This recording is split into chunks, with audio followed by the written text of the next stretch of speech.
যেটাই করেন না কেন মনে রাখবেন কুল্লু নাফসিন যায়িকাতুল মউত, কবরে সবাইকে যেতে হবে। আর দৈনিক কবর তোমাকে আমাকে ডেকে ডেকে বলতে থাকে। কি বলতে লাগে? নবী আমার জানিয়ে দিলে কবর প্রতিদিন বলতে লাগে, এ দুনিয়া নর নারীরা, এই কবর কিন্তু বড় একা থাকার জায়গা, তৈরি হয়ে আসো।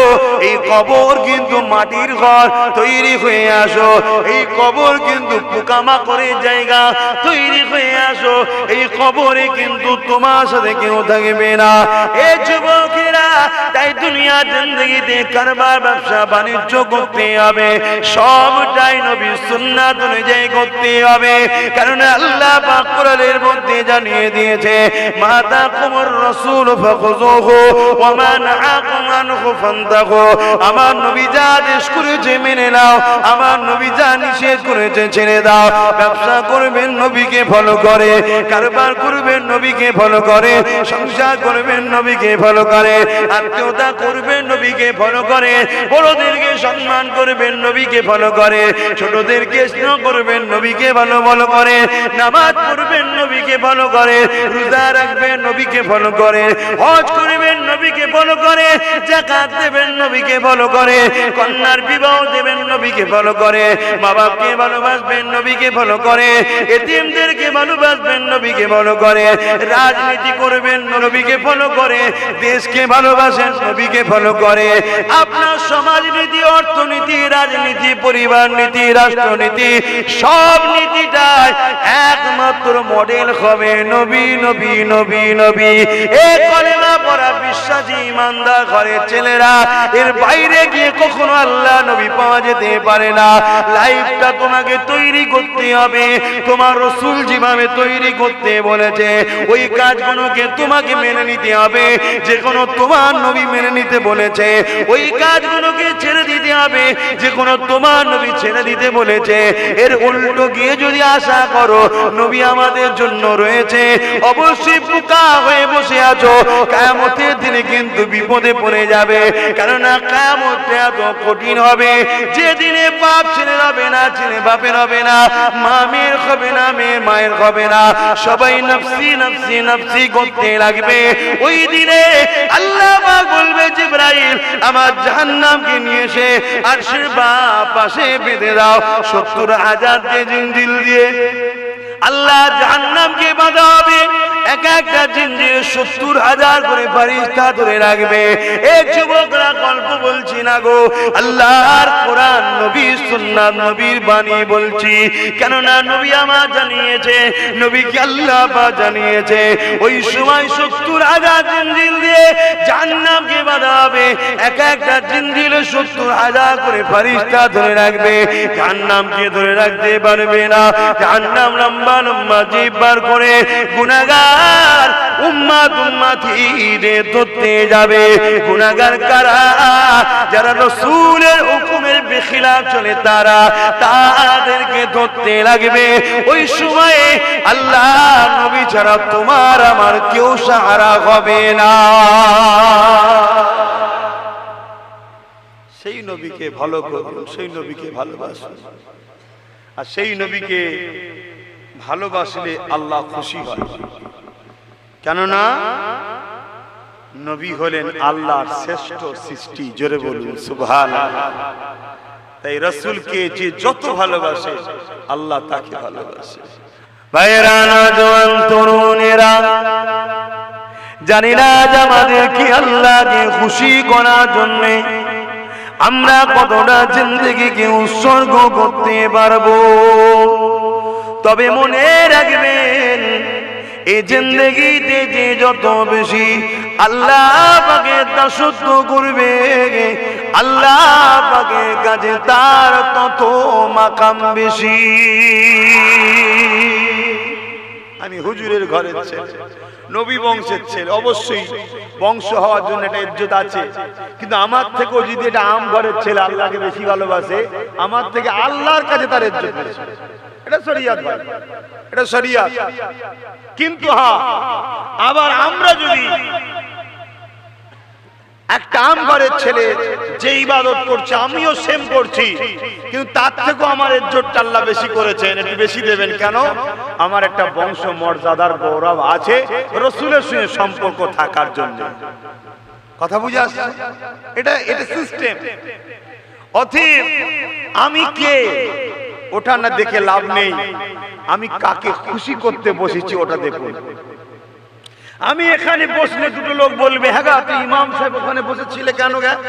আরে আমি ইমাম তো কি হয়েছে, আমি তো বসেছি আমার মালিককে খুশি করার জন্য। জোরে বলুন সুবহানাল্লাহ। হ্যাঁ বাবেরা, নওজওয়ান তরুণেরা, এ নবী পাকের প্রেমিকেরা, আমাদের অস্তিত্ব কোনো কিছু ছিল না গো, সামান্য না পাক পানি আল্লাহ পাক যেটা বাপের শরীর থেকে মায়ের মেয়ে দিয়েছে, 120 দিন পরে মায়ের পেটের মধ্যে আমরা লড়ে উঠেছি, অর্থাৎ আল্লাহ আমাদের শরীরে জানটা দিয়ে দিয়েছে, অর্থাৎ 120 দিন ধরে আমাদের শরীর মায়ের পেটের মধ্যে আমাদের হাড় হাড্ডি রগ রিশা গোস্ত চামড়া সবকিছু তৈরি করা হয়ে গেছে।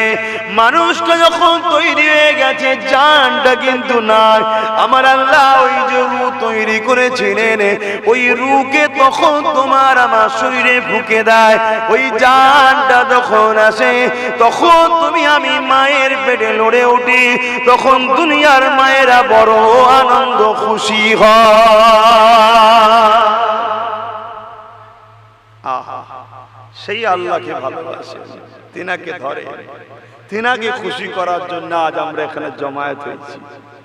এখানে কে বড় লোক, কে গরিব, কে নেতা, কে মন্ত্রী, কে এমএলএ, কে প্রধান, কে ভিআইপি, ওসব কিচ্ছু না, আমরা সবাই আল্লাহর দাস দাসী, ঠিক না বেটি?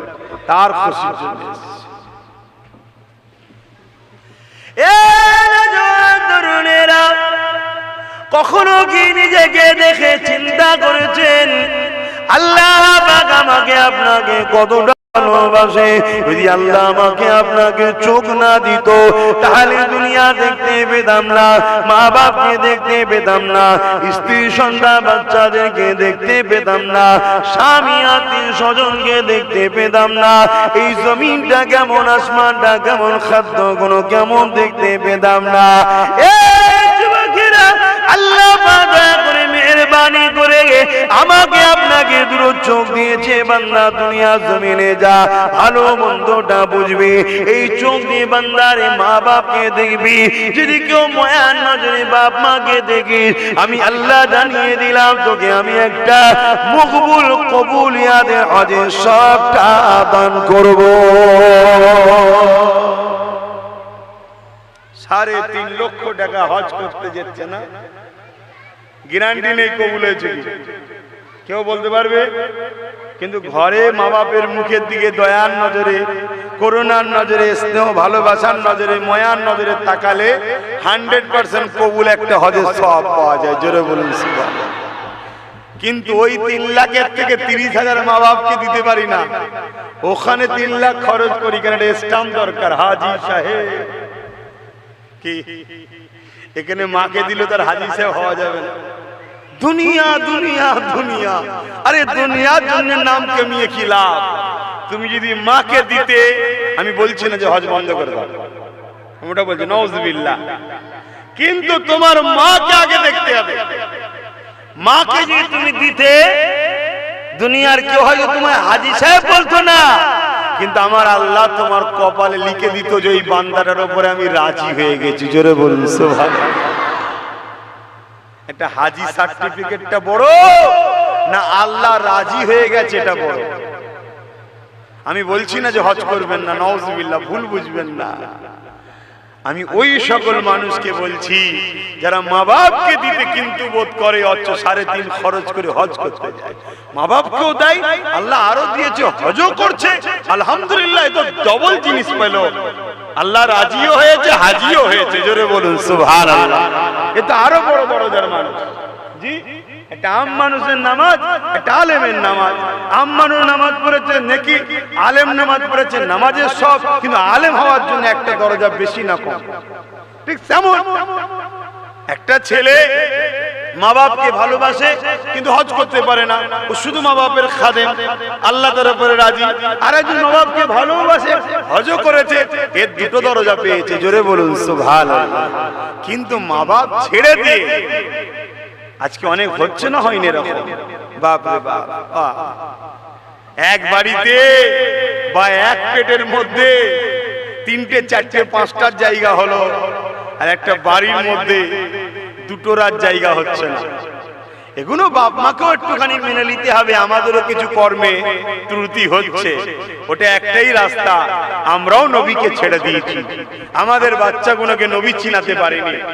তাই তো আমাদের ছেলেরা রাত 2টোয় পটাকা ফুটায়। কি হয়েছে রে বাবা? বলছে আমার দল জিতে গেছে। তোর দল কোনটা? বলছে ব্রাজিল, আর্জেন্টিনা। ওহো, তাই নাকি? অথচ যারা সারা জীবন আমার ইসলামকে মিটাবার জন্য ষড়যন্ত্র করছে, ওগুলো হচ্ছে আমাদের দল। লাও, তাদের জন্য রাত 2টোর সময় জেগে পটাকা বাজাচ্ছে, আর আমার আল্লাহর জন্য রাত 4টেই উঠে একবার দূরে গান নামাজটা পড়তে পারছে না। কেন? আমরা শিখাতে পারিনি যে এটা আমাদের দল, আমরা শিখিয়েছি ওইটা আমাদের দল। কি গো, অসুবিধা হচ্ছে? যুবকরা মনে কষ্ট পেচ্ছ? বোঝো আমার সোনার ভাই যুবকরা, এই জিন্দেগি খুব সামান্য, কোনো গ্যারান্টি নেই। আমার আজকেই হয়তো শেষ, কাল সূর্য নাও দেখতে পারি, কোনো গ্যারান্টি তোমাদেরও নেই। ঈশার পরে খাওয়াটা হবে কি তাও কোনো গ্যারান্টি নেই, ঠিক না বেটি? এই সামান্য জিন্দেগিটা যিনি দিয়েছেন এমনি এমনি দেয়নি, কিছু একটা উদ্দেশ্যে দিয়েছে। এই উদ্দেশ্যটাকে পালন করো। আল্লাহ আপনাকে আমাকে জিন্দেগি দিয়েছে, 2টো চোখ দিয়েছে, হাত দিয়েছে, এমনি দেয়নি। বান্দারের চোখ দিয়ে মা বাপকে দেখবি, বান্দারের চোখ দিয়ে আমার কুদরত দুনিয়াকে দেখবি, এ বান্দার চোখ দিয়ে নিয়ে সন্তানদেরকে দেখবি, স্ত্রী স্বামীকে দেখবি। বান্দা বান্দিরে এই চোখ দিয়ে বেশি বেশি করে আমি আল্লাহ আমার কালামুল্লাহ কোরআন শরীফকে বেশি বেশি করে দেখবি। আজকে এতগুলো তো যুবক বসে আছে, বলো কতগুলো যুবক আছো যে 1 মাসের মধ্যে একবার হলেও কোরআন শরীফ পড়েছো? যুবকরা হাত তুলবে, মুরব্বীরা না। যারা যারা পড়েছো হাত তোলো, যে 1 মাসের মধ্যে পড়িছি আমি কোরআন শরীফ, 1টা 2টো। যারা পড়েছো তুলবে, যারা পড়ুনি একদম তুলবে না, তাহলে মুনাফিকি হয়ে যাবে। 1 2 এটা জাহিরি ইবাদত, লজ্জা নেই। এটা গোপনের ইবাদত না যে কোরআন পড়লে জানানো যাবে না, না, এটা জাহিরি ইবাদত, বলা জায়েজ আছে। 1 2 3 4 5 6 7 8 9 10, এই কয়েক, দেখুন 1 মাস। আচ্ছা 2 মাসের মধ্যে কারা কারা কোরআন শরীফ পড়েছে?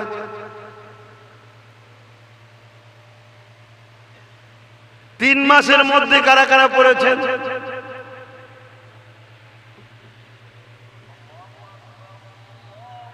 অথচ হযরত মুসা আলাইহিস সালাম, এ যুবকরা শোনো মন দিয়ে, আল্লাহ পাক তোমাকে আমাকে ছাড় দিয়েছে, ছেড়ে কিন্তু দেয়নি। মনে রাখবে, ভালোই তো রয়েছি, কিছুই তো ক্ষতি হচ্ছে না, ভুল তোমার হচ্ছে, কারণ আল্লাহ পাক ছাড় দিয়েছে, ছেড়ে কিন্তু দেয়নি। একদিন তোমাকে ডাকবে, সুম্মানু বিগা উখরা ফাইযা কুম কিয়ামুন ইয়ানজিরুন, আবার সিংহায় ফু দেওয়া হবে, যেমন নাগল দিলে আলু ওঠে জমিন থেকে, তুমি আমি মাটি থেকে উঠতে থাকবো। ওই দিনটা হবে বিচারের দিন, ময়দানে মাশর। ওই দিনে কে পীর সাহেব, কে নামাজি, কে হাজি, কে কুতুব, কে আবদাল, সবাইকে দাঁড়াতে হবে। আদম নবী থেকে নিয়ে পৃথিবীর শেষ মানুষ পর্যন্ত সবাই দাঁড়িয়ে দাঁড়িয়ে নফসি নফসি করতে লাগবে। এ যুবকেরা, ওই দিনে কিন্তু আল্লাহ পাক তোমাকে জিজ্ঞাসা করবে, বান্দা রে, আমি আল্লাহ তোকে জবান দিয়েছিলা, এই জবানে কেন আমার কোরআনটা তেলাওয়াত করলি না? এই জবানে গান গাইলি, এই জবানে গালি দিলি, এই জবানে মানুষকে মিথ্যা সাক্ষী দিলি, এই জবানে মানুষকে ছোট বড় কথা বললি, এই জবানে নোংরা কথা বললি। এ বান্দা রে, আমি আল্লাহ তুমি যদি জবানে কথা না দিতা তাহলে কে ছিল তোর জবানে কথা দিতে পারে? অথচ এই জবানে আমার কোরআনটা কেন পড়লি না? এ বান্দা বান্দির জবাবটা আমাকে দে, উত্তর আমরা দিতে পারবো না। তাই বলে দিয়ে যায় হযরত মুসা আলাইহিস সালাম আল্লাহ পাককে বলেছিলেন, ও রব্বে আল্লাহ পাক, আমি আপনার সঙ্গে কথা বলি, এই জমিনের উপরে আর কেউ কি আপনার সঙ্গে কথা বলবে? আল্লাহ পাক বলেছিল, মুসা রে, আমার কিছু স্পেশাল বান্দা বান্দি আছে, তারা আমার সঙ্গে কথা বলবে। মুসা তুমি কথা বলো, এর জন্য জায়গা ফিক্সড আছে, কিন্তু তারা যখন কথা বলবে জায়গা কোনো ফিক্স না। মুসা তুমি আমার সঙ্গে কথা বলো, তোমার জন্য সময় ফিক্সড আছে, তাদের জন্য সময় ফিক্সড না। এ মুসা রে, তুমি আমার সঙ্গে কথা বলো, এর জন্য জুতা খুলে তোর পারে আসতে হয়। তারা যখন কথা বলবে নিয়ম ডিসিপ্লিন কিছুই না। বান্দা মুসা রে, তুমি আমার সঙ্গে কথা বলো, এই কথার একটা লাইন টাইম রয়েছে, বেশিক্ষণ বলতে পারবে না। আর তারা যতক্ষণ খুশি চাইবে আমি আল্লাহ আমার সঙ্গে কথা বলবে।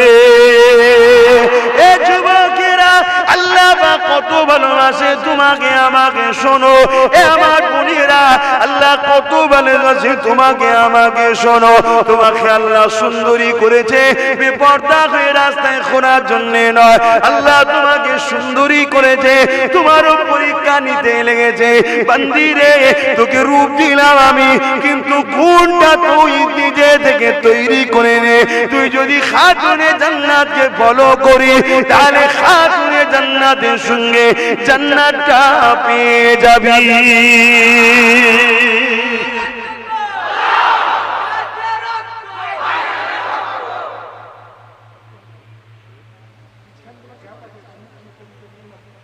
আমি বলেছি একবার, একটু চেপে চেপে দেখেন না, সরে সরে আসে, লোক জায়গা পাচ্ছে না, সরে সরে আসে। আজের বীজখানে অন্যদিকে গেলে আজের সব এমনি। ভাই আমার ব্রেন খুব চঞ্চল, নানা রকম টেনশন, নানা রকম কাজ। আমারও একটা জিন্দেগি আছে, আমিও পারি আপনাদের মতো জিন্দেগি কাটাতে। নিজের বউ বিবি বাচ্চা মা বাপ ছাড়া আর কিছু বুঝবো না, অনেক আরামে জিন্দেগি হবে। কিন্তু আমি তা করি না তো, আমি দুনিয়ার বোঝা মাথায় নিয়ে বসে আছি, নানান সমস্যা সমাধান করার চেষ্টা করছি। বিশেষ করে এই বাচ্চা ছেলে মেয়েগুলোর ভবিষ্যৎ কি করে বড় হবে, কি করে এরা মাথা তুলে ইজ্জতে রুটি খাবে, কি করে এরা মাথা তুলে নিজের ধর্মকে স্বাধীনভাবে মানতে পারবে, এর জন্য অনেক চেষ্টা করছি। এর জন্য মাথা সবসময় চঞ্চল, সব সময় চারিদিকে ব্রেন ছুটছে, এক জায়গায় ধরে রাখতে পারছি না ব্রেনকে। দরুদ শরীফ আল্লাহুম্মা সাল্লি আলা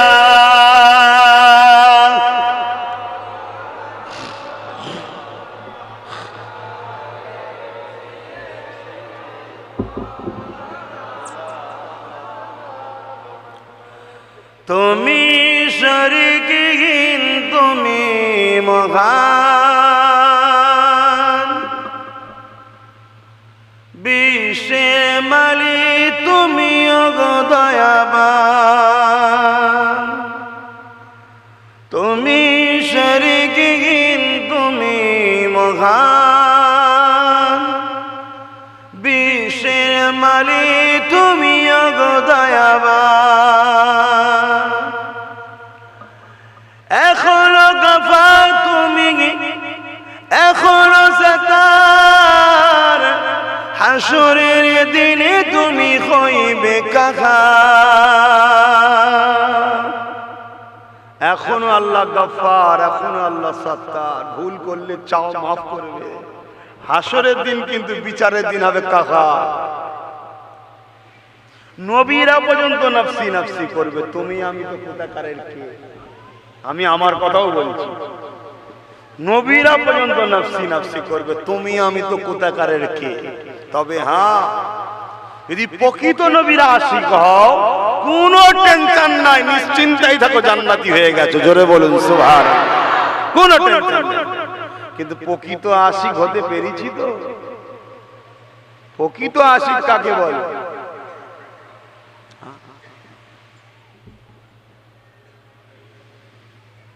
প্রকৃত আশিক কাকে বলে?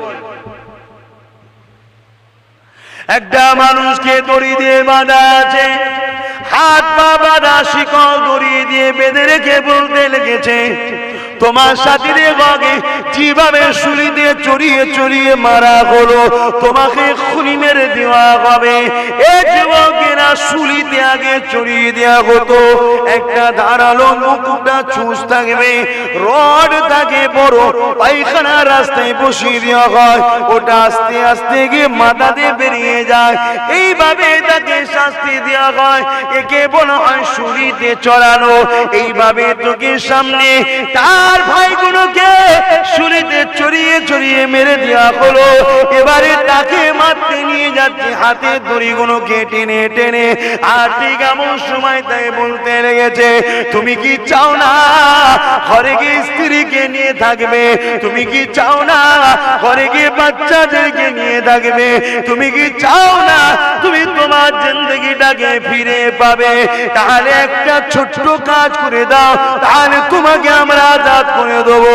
কি কাজ করতে হবে? শুধু তুমি তোমার জায়গাতে মুহাম্মদকে বুঝিয়ে বাজিয়ে নিয়ে আসো। তোমার মুহাম্মদকে শুলিতে চাপাবো, নাউজুবিল্লাহ, তার বিনিময়ে তোমাকে ছেড়ে দেবো। ওই সময় যুবকটা চোখ ভরা পানি নিয়ে বলছে, শোনো জালিম, একবার নয় 1000 যদি আল্লাহ জান দেয়, প্রতিটা জান শুলিতে দিয়া পছন্দ করি, কিন্তু আমার মোস্তফার পায়ে কাঁটা ফুটে যাওয়া পছন্দ করি না। প্রেম, প্রেম।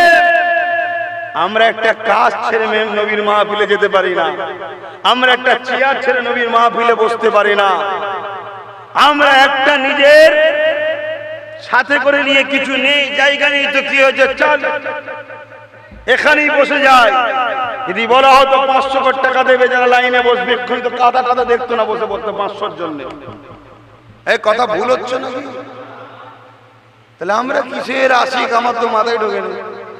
মাঝে মাঝে ভাবি যে খোদা, আশা তো করে আছি, তোমায় নবীকে ভালোবাসি, জান্নাত যাবো, ফসকে যাবে না তো? কেন আমরা তো সেই আশিক হতে পারিনি, আমরা তো সেই আশিক হতে পারিনি। এক মহিলাকে ধরেছে মক্কার বাজারে, লোক ভর্তি, মহিলাকে দাঁড় করিয়েছে, আবু জেহেল, এই দাঁড়া, শুনলাম তুমি নাকি মুহাম্মাদের দলে চলে গেছো, আমাদের দল ছেড়ে দিয়ে। বলছে হ্যাঁ। কেন? মুহাম্মদ সত্যের পক্ষে, ন্যায়ের পক্ষে, ইনসাফের পক্ষে, ইনসানিয়তের পক্ষে, কল্যাণের পক্ষে, মানবতার পক্ষে, আমার স্রষ্টার পক্ষ থেকে তিনি মেসেঞ্জার হয়ে এসেছে, তাই তিনাকে মেনে নেওয়াটা এটা আমার দায়িত্ব, আমি মেনে নিয়েছি। বলুন সুবহানাল্লাহ। আবু জেহেল বলছে, জানো তুমি কি বলছো, তোমার কি শাস্তি হতে পারে? কি শাস্তি হবে? তুমি যত জোরই আমার উপরে চালাও না কেন, মুহাম্মদ রাসূলকে যে জায়গা দিয়ে দিয়েছি, ওই জায়গা থেকে তুমি আর জীবনে বার করতে পারবে না। জোরে বলুন সুবহানাল্লাহ। আল্লাহ যে বলেছিলেন, বান্দা পরীক্ষা নেব, ঘন্টা বেজে গেলে আর সময় পাবি না, এই পরীক্ষা তিনাদের নিয়েছে, আমাদেরও নিবে। আমাদের পরীক্ষা একটু ছোট ছোট। কি পরীক্ষা? ঘর থেকে উঠে মাহফিলে একটু বসা। কি পরীক্ষা? আসসালাতু খায়রুম মিনান নাওম বলেছে, একটু ঘুম থেকে উঠে মসজিদটায় যাওয়া, একটু নামাজটা পড়া। কি পরীক্ষা? সংসারে একবেলা হয়, আর একবেলা হয় না, হয়তো দুবেলায় হয়, ডাল ভাত হয়, গোশ মাছ জোটে নে, কিন্তু হারামটা লোবো না, আমার ডাল ভাতই ঠিক আছে। সামান্য সামান্য পরীক্ষা রে বাবা। আর আগেকার সময় পরীক্ষা নিয়েছে, মায়ের সামনে যেন পর্যন্ত ছেলেগুলোকে কড়াই ফেলে দিয়েছে, তথাপিও তারা সব ত্যাগ করেছে, আল্লাহ আল্লাহ রাসূলকে ছাড়ে না। দরুদ শরীফ আল্লাহুম্মা সাল্লি আলা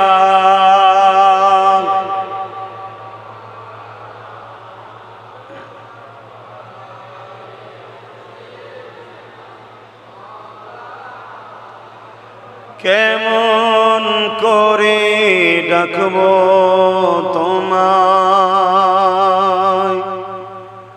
ডাকতে জানি না হি আল্লাহ, কেমন করে ডাকবো তোমায়। আদম কান্দে গন্ধ মুখে, খলিল কান্দে আগুনেতে, আদম কান্দে গন্ধ মুখে,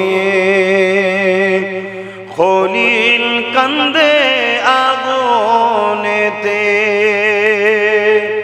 কান্দে হাজেরা হে আল্লাহ, কেমন করে ডাকবো তোমায়, ডাকতে জানি না হে আল্লাহ, কেমন করে ডাকবো তোমায়। হাবিব কান্দে উম্মত বলে, হুসাইন কান্দে কারবালাতে, হাবিব কান্দে উম্মত বলে, হুসাইন কান্দে কারবালাতে, কান্দে ফাতেমা হে আল্লাহ, কেমন করে ডাকবো তোমায়, ডাকতে জানি না হে আল্লাহ, কেমন করে ডাকবো তোমায়। ভয় করুন আল্লাহকে। রসুলের কলিজার টুকরো, যার জন্য কায়নাত আল্লাহ করেছে, ফাতেমা হুজুরের সংসারে এমনও দিন গেছে কয়েক সপ্তাহ খাওয়া হতো না। আল্লাহ পরীক্ষা নিয়েছে। আর আজ আমাদের খাবার এত আল্লাহ দিয়েছে, খেয়ে শেষ করতে পারছি না, ভয় হয়। আল্লাহ আমাদের উপরে নারাজ নয় তো, তাই এততে দিচ্ছে যে দুনিয়ায় লেলে তোরা আখিরাতে পাবি, এমন তো নয়। যারা গরিব তারা কত খুশনসিব, যদি তারা ইমানদার হয়।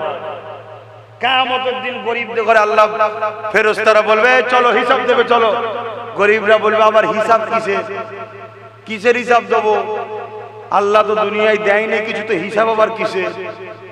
আল্লাহ পাক কদরত দিয়েছে বলে, ফেরেশতা সাদ্দাকতা, ওরা সত্যই বলছে, যা 70 বছর গরিব ছিল, আজকে ধনীদের থেকে 500 বছর আগে জান্নাতে যা। জোরে বলুন সুবহানাল্লাহ। আবার যদি ধনী করেছে আল্লাহ, উসমান গনি যদি হতে পারে, মানে ওনাকে অনুসরণ, তাহলে কামিয়াবি আছে। এত দিয়েছে আল্লাহ, এত দিয়েছে, শুধু লোককে দিয়ে দিয়েছে, শুধু লোককে দিয়ে দিয়েছে, তাও শেষ হয়নি, তাও শেষ হয়নি। একদিন খরা দেখা দিয়েছিল বিশাল এলাকাতে। উসমান গনি কয়েক গ্রাম জুড়ে মাল জড়ো করেছে, বিঘে নয় গ্রাম জুড়ে মাল জোগাড় করেছে, বিদেশ থেকে সব নিয়ে এসেছে। ইহুদিরা দেখছে যে উসমানের থেকে মালটা আমরা বেশি দামে কিনে নিই, কেন খরা আরো বাড়বে, তখন আমরা ডবলে বিক্রি করব, ডবলে বিক্রি। পেশে উসমান গনিকে দাম দিচ্ছে, উসমান তোমার মালটাকে আমরা 10% বেশি দিচ্ছি। বুঝাবার জন্য বলছি 100 টাকার মাল 110 টাকা, না হবে না। 50% 100 টাকার মাল 150 টাকা, হবে না। 100 টাকার মাল 200 টাকা, ডবল 100% বেশি, না হবে না। 100 টাকার মাল 300 টাকা, হবে না। ইহুদিনও রেগে যে বলছে, উসমান তুমি যদি আমাদের ছাড়া অন্য কাউকে মাল বিক্রি করো 300 টাকার কমে, তাহলে কিন্তু ঝগড়া হবে। তোমরা আমাদের ঘরে দেবে না, অন্য কাউকে দেবে তো? 300 টাকার কমে যদি বিক্রি করো, দেখি এর বেশি যদি কেউ দেয় তাহলে দেবে। কেন উসমান গনি বলছে আরো লাগবে। তো উসমান গনি বলছে কালকে ফজরের নামাজের পর মদিনা নববী শরীফে আসবে, আমি কাকে কত টাকায় মালটা বিক্রি করলাম ওখানে ঘোষণা দেওয়া হবে। কুরবান যাক, তাদের জিন্দেগি কত সুন্দর। আমরা পারলাম না তাদের মতো অনুসরণ করতে। আল্লাহ আমাদেরকে হিদায়াত করুক, বলুন আমিন। পরের দিন ফজরের নামাজ হয়েছে, রসুলের কাছে দাঁড়িয়ে উসমান গনি নববী শরীফে ইজাজত চাইছেন, হুজুর যদি একটু ইজাজত দেন কিছু বলবো। বলো উসমান। হুজুর পুরো মদিনায় খরা দেখা দিয়েছে, মানুষ ক্ষুধার্ত, খেতে পাচ্ছে না, বড় বাচ্চারা, মায়েরা, বাপেরা, বুড়োরা, কমজোর সব কষ্ট পাচ্ছে। আল্লাহ নবী বলছেন হ্যাঁ বাবা বড় কষ্ট পাচ্ছে। হুজুর আমি অমুক এলাকায় কয়েক গ্রাম জুড়ে এত বিশাল এলাকায় মাল জোগাড় করেছি, মানুষের নিত্য প্রয়োজনীয় মাল। হুজুর আপনি ঘোষণা দিয়ে দেন, যার যেমন করে খুশি যতটা প্রয়োজন ওখান থেকে মালগুলো নিয়ে যাক। ও সব মাল বান্দার মালিক আল্লাহর মাল, আল্লাহর পক্ষ থেকে নিয়ে যাবে। জোরে বলুন সুবহানাল্লাহ। ইহুদিরা অবাক হয়ে গেছে, হে উসমান তুমি কি করলে, এত বড় লোক? উসমান গনি বলছেন না, আমি 700 টাকায়, বুঝাবার জন্য বলেছি, 700 গুণ, 70 থেকে 700 গুণ আল্লাহ বেশি দেয় বরকত। 700 গুণ বেশিতে এই মালগুলো আমার আল্লাহর কাছে বিক্রি করেছে, এর বিনিময়টা পরকালে লব। জোরে বলুন সুবহানাল্লাহ। আর আমরা সব যতটুকু আল্লাহ দিয়েছে এ থেকেও যদি কিছুটা দিয়ে দিই পরকালে কাজে লাগবে। আর যাদেরকে আল্লাহ রোজ আনা রোজ খাওয়া, ও তো যদি আলহামদুলিল্লাহ বলো, আল্লাহ পরকালে আর হিসাব দিতে লাগবে না। কথা বুঝছেন না, বোঝেন না? কিন্তু আমরা আল্লাহ আমাদেরকে কত ভালোবাসে আমরা ভুলে যাচ্ছি। আল্লাহ নবীর বেরি ফাতেমা হুজুর একদিনের কথা, কয়েক সপ্তাহ খাওয়া হয়নি। হযরত আলী ফাতেমা জাহরাকে বলেছিলেন, ও হযরত ফাতেমা একটুখানি আপনার আব্বা জানের কাছে যাচ্ছি, কারণ আল্লাহ নবীকে অনেকে নজরানা দেয়, তোফা দেয়, ও থেকে যদি কিছু পাই নিয়ে আসবো, তাহলে আমাদের সংসারে যে কয়েকদিন খাওয়া হয়নি এই কষ্টগুলো আপনি পাচ্ছেন, বাচ্চারা পাচ্ছে, এ থেকে আল্লাহ পাকের দয়াতে আমরা মুক্তি পেয়ে যাব। এই যুবকেরা, তরুণেরা হযরত আলী কারামাল্লাহু ওয়াজহু চলে গেলে, আল্লাহ নবীর দরবারে পৌঁছে গেলে, অনেকে এসে অনেক নজরানা দেয়, কিন্তু আল্লাহ নবী আলীকে কেউ দিচ্ছে না। কিছুক্ষণ যাওয়ার পরে হুজুর আমার ঘরে ফিরে আসলে মনটা বড় মরা করে হযরত ফাতেমা হুজুরকে সালাম দিলে। হযরত ফাতেমা হুজুর সালামের জবাবটা দিয়ে বললে, আমার প্রাণের স্বামী মনটা আপনার মরা কেন, কেন এত মনটা মরা? হযরত আলী বলেছিলেন, আপনার আব্বার কাছে গিয়েছিলাম, হয়তো কিছু নজরানা নিয়ে আসবো, কিছু পেলাম না বাচ্চাদের মুখে, তোমার মুখে কি ওসিলা হব, এই জন্য মনটা বড় মরা। হযরত ফাতেমা কি বলেছিলেন, আমার প্রাণের স্বামী আপনি কি জানেন না আল্লাহ পাক সবরকারীদেরও সাথে আছে, আল্লাহ পাক শুকরগুজারকারীদেরও সাথে আছে। আল্লাহ খাওয়ালে আলহামদুলিল্লাহ বলবো, শুকর আদায় করব, আল্লাহ পাক শুকরগুজারের সাথেও রয়েছে। আল্লাহ না খাওয়ালে সবর করব, সবরকারীর সাথেও আমার আল্লাহ পাক রয়েছে। আমার আল্লাহ যদি ফাতেমাকে শুকিয়ে রেখে খুশি হয়, আমরা কেন সেই আল্লাহর জন্য শুকিয়ে থেকে খুশি হব না?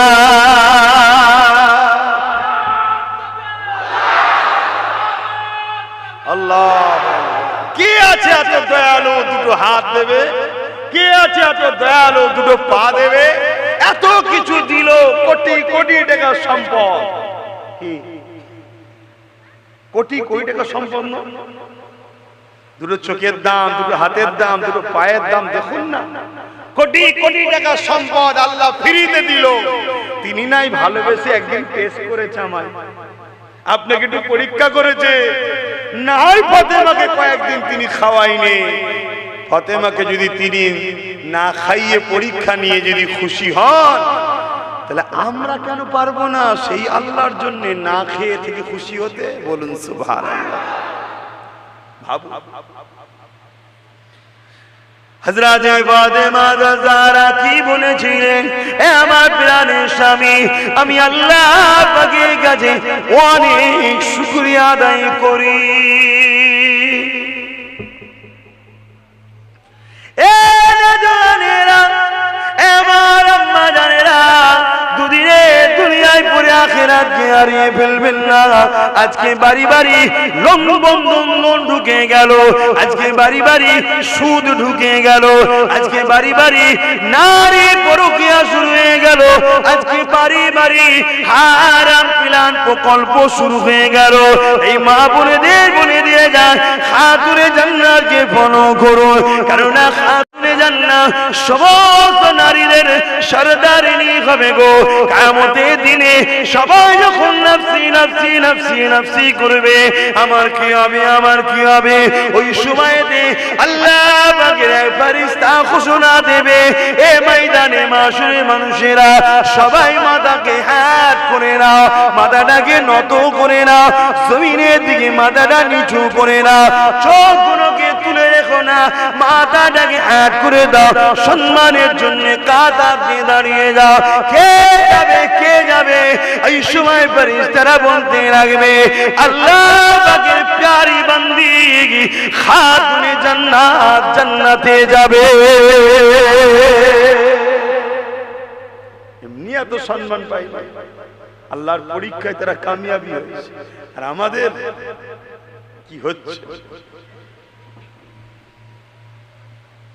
পর্দা শেষ, মেয়ে ছেলে বেটা ছেলে এক জায়গায় গিয়ে ঠেলা ঠেলি করে ফ্রিতে কিছু পেলে লিবার জন্য ছুটছে ছুটছে, হুঁশি নাই যে আমি আমার আল্লাহর বিরুদ্ধে, রাসূলের বিরুদ্ধে চলে যাচ্ছি।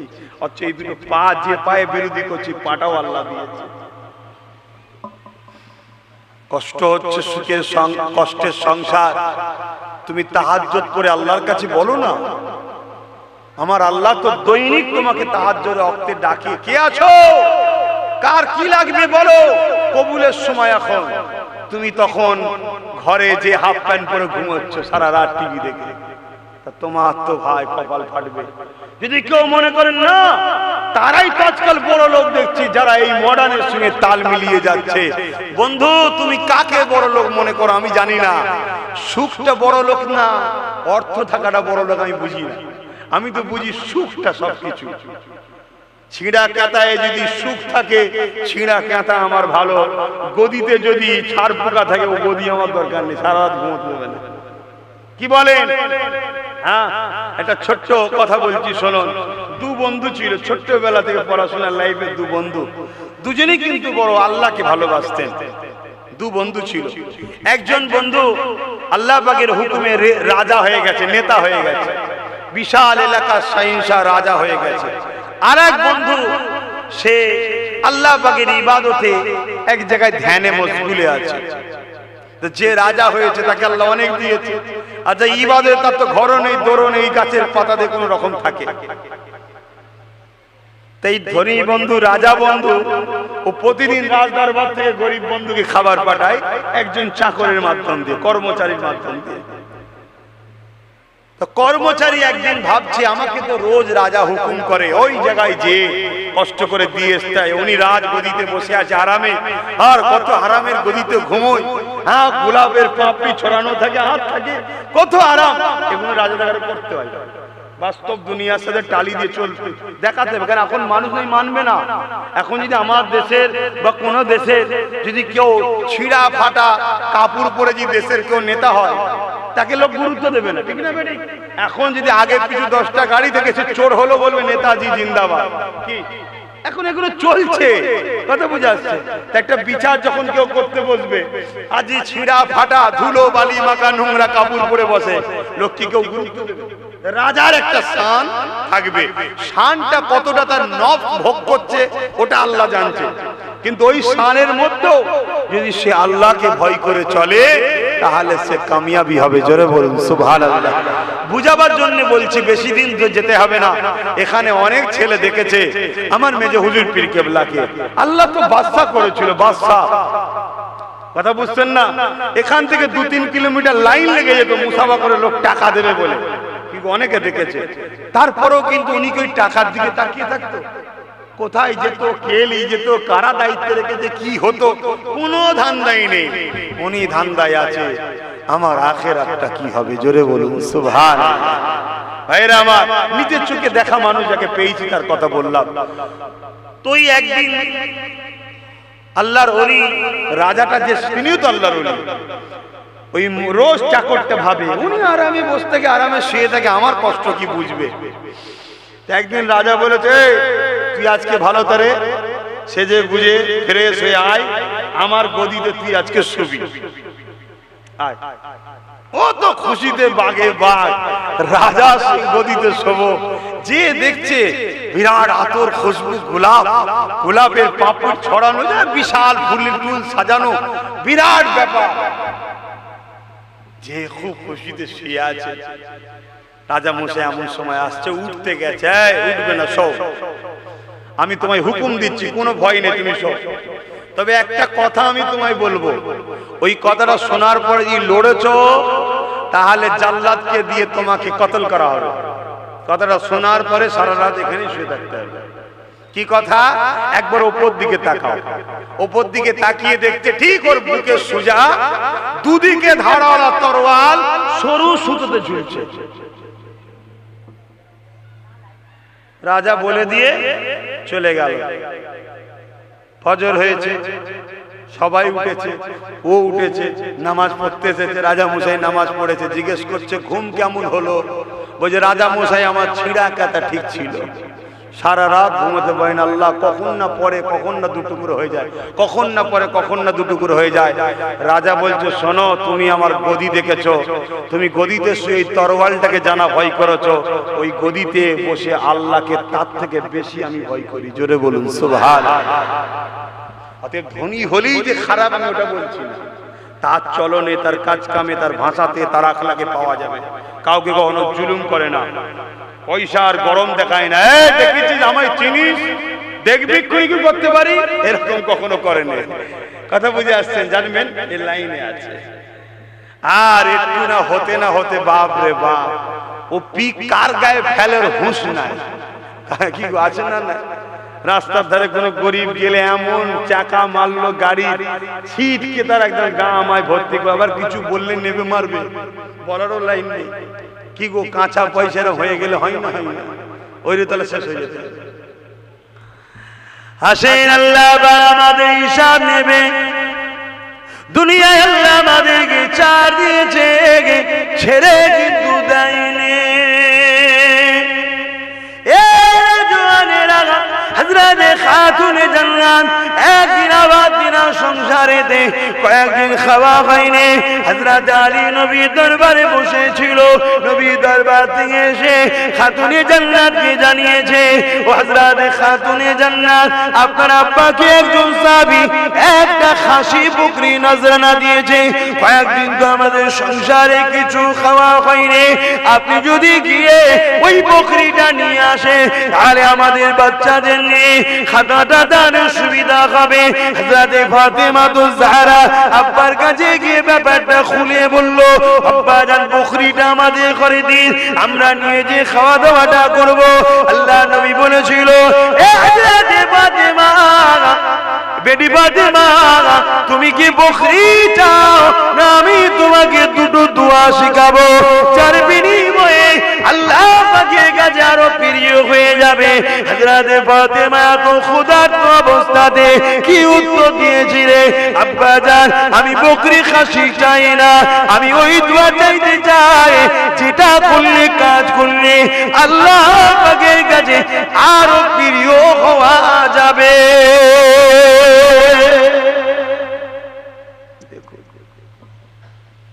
আর আমাদের সামান্য একটু কাজটা ছেড়ে দিয়ে নামাজটা পড়ে আবার নাই কাজটা করবো কোনি, আমার ইনকাম করতে হবে। যদি জানতাম এরকম করে আমরা টাটা ফাটা হয়ে গেছি, রিলায়েন্স তাও জানতেন যা দুনিয়াটা মজা করে নি। ওদের যেমন সোনার পায়খানা আছে নাকি, দাওয়াতটাও আমায় দেয় না, ওরা ওদের লাইনের লোককে দাওয়াত দেয়। কথা বুঝছেন? আর ওদের দাওয়াতের আশাও আমি করি না। ভিখারির বাড়িতে পান্তা ভাত খাওয়া ভালো, তো কারো ঝাড়া পয়সায় খাওয়া ভালো না। কি বলেন? কেন কিয়ামতের দিন সাপ হয়ে কামড়াবে। কথা বুঝে আসছে? এই সব পরিস্থিতি, কিন্তু আমরা এই ত্যাগকে স্বীকার করতে পারছি না। আল্লাহ আমাদের সকলকে বুঝার তৌফিক দান করুন, আল্লাহুম্মা আমিন। কেন দুনিয়াটা চিরস্থায়ী নয়। আমরা মনে করি পৃথিবীটা বিশাল। কে বলেছে বিশাল পৃথিবী? যিনি সৃষ্টি করেছেন তিনি বলছেন প্রথম আসমানের কাছে পৃথিবীটা একটা ফুটবলের নাই। পৃথিবীর মধ্যে যেটা ফুটবল রাখেন যতটুকু, প্রথম আসমানের কাছে পৃথিবীতে একটা ছোট্ট ফুটবলের নাই। একটা ছোট্ট জিনিস, একটা বিন্দু। তাহলে আমার আল্লাহ পাকের সাতটা আসমান, কি ক্ষমতাবান তিনি। আর এই সামান্য দুনিয়া নিয়ে আমরা ভাই ভাইকে মারছি, ছেলে মাকে কষ্ট দিচ্ছি, মা কি বলেন স্ত্রী স্বামীকে কষ্ট, স্বামী স্ত্রীকে কষ্ট দিচ্ছে, নেতা গরিবকে লুটছে এই সামান্য দুনিয়ার জন্য। আচ্ছা, কিন্তু কিছুই নিয়ে আসিনি আর কিছুই নিয়ে যেতে পারবো না। যেটা নিয়ে যেতে পারবোটা কি? উসওয়াতুন হাসানা, নবীর সুন্দর আখলাক যেটা রেখে গেছে, ওটা যদি আমাদের জীবনে আনি, ওটাকেই সাথে করে নিয়ে যেতে পারবো। জোরে বলুন সুবহানাল্লাহ।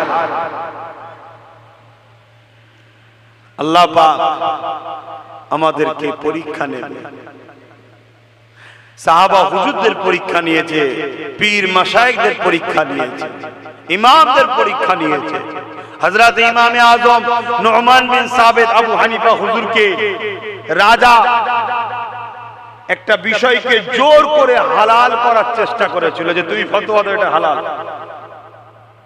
ইমামে আযম বলেছিলেন না, আমি ফতোয়া দিতে পারবো না, কারণ আল্লাহর আইন এটা হারাম। তার জন্য রাজা তাকে জোর করে বন্দী করেছিল। বন্দী করে জেলখানার মধ্যে তেনাকে শহীদ পর্যন্ত করে দেওয়া হয়েছে। তিনারা সেটাকেও মেনে নিতে রাজি হয়েছে, তথাপি আল্লাহর একটা আইনকে কখনো অমান্য করতে রাজি হয়নি। জোরে বলুন সুবহানাল্লাহ। আর আজকে আমরা কি করছি? যেমন তিনারা আল্লাহকে খুশি করেছেন, আল্লাহ বাবা তিনাদের উপরে তেমন রাজি হয়ে গিয়েছিলেন। যুবকেরা, আজ ইমামে আযম সম্বন্ধে আমরা কতটা জানি না। এই পৃথিবীর জমিনে মানুষ দুনিয়া আমরা বেঁচে আছি, আমাদের চাল চলন কথাবার্তায় দুনিয়ার এক শ্রেণী মানুষেরা আমাদেরকে মারার জন্য ঘুরে ঘুরে বেড়ায়। আর ইমামে আযম দুনিয়া থেকে চলে যাওয়ার পরে উনার জানাজা দেখে 90 লক্ষ বেঈমান ইমানের কলেমা পড়ে মুসলমান হয়েছিল।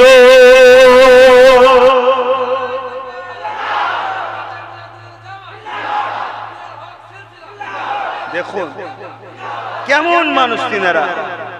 একজন মানুষ ইন্তেকালের পরে, চলে যাবার পরে তিনার জানাজা দেখে 90 লক্ষ, এই 90,000 মানুষ ইমানের কালেমা পড়েছে। ইমাম মালিক হুজুরের জানাজা দেখে 70,000 লোক ঈমান ইসলাম এনেছে। তারা কেমন মানুষ ছিল? আহা, দুনিয়াদারি করতে হবে, বাচ্চাদের ভবিষ্যৎ, বাচ্চাদেরকে দেখাশোনা, তাদেরকে পিয়ার করা, তাদেরকে শিক্ষিত করা, তাদের কি করে দুনিয়াতে ইজ্জতের সঙ্গে বাঁচবে, গার্জেন হিসাবে আপনার দায়িত্ব আছে, করতে হবে। এগুলো তো ইবাদত, এগুলো যে ইবাদতের বাইরে তা নয়, এটাও ইবাদত। কিন্তু এগুলো করতে করতে আপনি দুনিয়াকে, সন্তানকে, পরিবারকে আল্লাহর উপরে তুলে দিচ্ছেন। তাই আজকে দুনিয়া সন্তান বাপ মার বিরুদ্ধে হয়ে গেছে, পরিবার স্বামী স্ত্রীর বিরুদ্ধে হয়ে যাচ্ছে। কেন? আল্লাহর উপরে আমরা তুলে দিচ্ছি।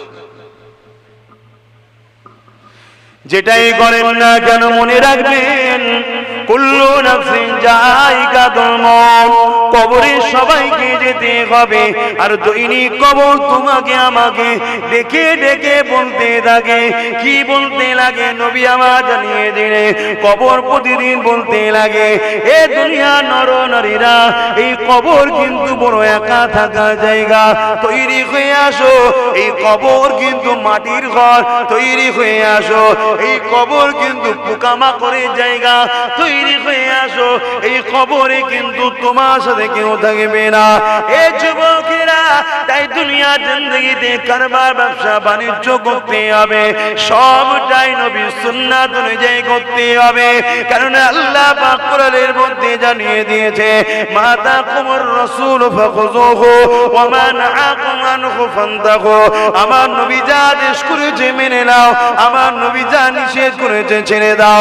ব্যবসা করবেন নবীকে ফলো করে, কারবার করবেন নবীকে ফলো করে, সংসার করবেন নবীকে ফলো করে, আত্মীয়তা করবেন নবীকে ফলো করে, বড়দেরকে সম্মান করবেন নবীকে ফলো করে, ছোটদেরকে স্নেহ করবেন নবীকে ভালো ভালো করে, নামাজ পড়বেন নবীকে ফলো করে, রোজা রাখবেন নবীকে ফলো করে, হজ করবেন নবীকে ফলো করে, যাকাত দেবেন নবীকে ফলো করে, কন্যার বিবাহ দেবেন নবীকে ফলো করে, মা বাপকে ভালোবাসবেন নবীকে ফলো করে, এতিমদেরকে ভালোবাসবেন নবীকে ফলো করে, রাজনীতি করবেন নবীকে ভালোবাসেন নবীকে ফলো করে, দেশকে ভালোবাসেন নবীকে ফলো করে। আপনার সমাজনীতি, অর্থনীতি, রাজনীতি, পরিবার নীতি, রাষ্ট্রনীতি, সব নীতিটাই একমাত্র মডেল হবে নবী নবী নবী নবী। এই কলেমা পড়া বিশ্বাসী ইমানদার ঘরের ছেলেরা, এর বাইরে গিয়ে কখনো আল্লাহ নবী পাওয়া যেতে পারে না। লাইফটা তোমাকে তৈরি করতে হবে, তোমার রাসূল যেভাবে তৈরি করতে বলেছে ওই কাজগুলোকে তোমাকে মেনে নিতে হবে। যে কোনো তোমার নবী মেনে নিতে বলেছে ওই কাজগুলোকে ছেড়ে দিতে হবে, যে কোনো তোমার নবী ছেড়ে দিতে বলেছে এর উল্টো গিয়ে যদি আশা করো নবী আমাদের জন্য রয়েছে, অবশ্যই বোকা হয়ে বসে আছো। কিয়ামতের দিনে কিন্তু বিপদে পড়ে যাবে, কারণ কিয়ামতটা এত কঠিন হবে যেদিনে বাপ ছেলে হবে না, ছেলে বাপের হবে না, মা মেয়ের হবে না, মেয়ে মায়ের হবে না, সবাই নফসি নফসি নফসি করতে লাগবে। ওই দিনে আল্লাহ পাক বলবে, জিবরাইল আমার জাহান্নামকে নিয়ে এসে আরশের বাঁ পাশে বেঁধে দাও। 70,000 জিনজিল দিয়ে আল্লাহ জাহান্নামকে বাঁধা হবে। এক একটা জিনজির 70,000 করে ফেরেশতা ধরে রাখবে। এই যুবকরা গল্প বলছি না গো, আল্লাহর কোরআন নবীর সুন্নাত নবীর বাণী বলছি। কেননা নবী আমার জানিয়েছে, নবীকে আল্লাহ পাক জানিয়েছে, ওই সময় 70,000 জিনজিল দিয়ে জাহান্নামকে বাঁধা হবে। এক একটা জিনজিল 70,000 করে ফেরেশতা ধরে রাখবে। জাহান্নামকে ধরে রাখতে পারবে না। জাহান্নাম লম্বা লম্বা জিভ বার করে গুনাহগার উম্মত উম্মতিদের ধরতে যাবে। গুনাহগার কারা? যারা রাসূলের হুকুমের বেখিলাফ চলে তারা, তাদেরকে ধরতে লাগবে। ওই সময়ে আল্লাহ নবী ছাড়া তোমার আমার কেউ সাহারা হবে না। সেই নবীকে ভালো করুন, সেই নবীকে ভালোবাসুন। আর সেই নবীকে ভালোবাসলে আল্লাহ খুশি হয়। কেননা নবী হলেন আল্লাহর শ্রেষ্ঠ সৃষ্টি। জোরে বলুন সুবহানাল্লাহ। তাই রাসূলকে যে যত ভালোবাসে আল্লাহ তাকে ভালোবাসে।